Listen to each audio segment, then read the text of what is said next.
तुमचा जन्म ज्या तिथीला झाला त्या दिवशी एक देव तुमच्या आयुष्याचा रक्षक बनला, पण कदाचित तुम्ही आजपर्यंत त्यांची पूजा केलीच नसेल. मागच्या व्हिडिओमध्ये आपण प्रतिपदा ते अष्टमी तिथींचे अधिष्ठाता देव पाहिले आणि अनेकांना पहिल्यांदाच कळलं की त्यांच्या जन्मतिथी मागे एक विशेष देवता उभी आहे. आता जाणून घेऊया नवमी ते अमावस्या या तिथींचे शक्तिशाली अधिष्ठाता देव. नवमी या तिथीचे अधिष्ठाता आहेत माता दुर्गा. त्या देतात अद्भुत शक्ती, धैर्य आणि संकटांवर विजय मिळवण्याची ताकद. दशमी या तिथीचे देव आहेत धर्मराज, यमदेव, जे न्याय, शिस्त आणि कर्माचे खरे फळ देणारे मानले जातात. एकादशी या तिथीचे अधिष्ठाता आहेत भगवान विष्णू, जे भक्ताचे रक्षण करतात आणि जीवनात समृद्धी व संतुलन देतात. द्वादशी या तिथीवरही कृपा असते श्री हरी विष्णूंची, जे भक्ताला सुख, समाधान आणि आध्यात्मिक प्रगतीचा मार्ग दाखवतात. त्रयोदशी या तिथीचे देव आहेत कामदेव, प्रेम,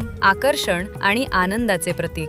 चतुर्दशी या तिथीचे अधिष्ठाता आहेत भगवान शिव, जे नकारात्मकता नष्ट करून जीवनात नवीन ऊर्जा निर्माण करतात. पौर्णिमा या तिथीचे देव आहेत चंद्रदेव, जे मनाला शांतता, स्थिरता आणि भावनांची गोडी देतात. अमावस्या या तिथीला विशेष मानले जातात पितृदेव, ज्यांच्या आशीर्वादामुळे घरात संरक्षण, समृद्धी आणि शांती येते. आता एक गोष्ट नक्की सांगा, तुमची जन्मतिथी यामध्ये कोणती आहे? कॉमेंट मध्ये तुमची तिथी लिहा आणि हा व्हिडिओ सेव्ह करून ठेवा, कारण कदाचित आज तुम्हाला तुमच्या जीवनाचा खरा रक्षक देव कळला असेल. अशाच रहस्यमय आणि रोचक ज्योतिष माहितीसाठी आत्ताच फॉलो करा.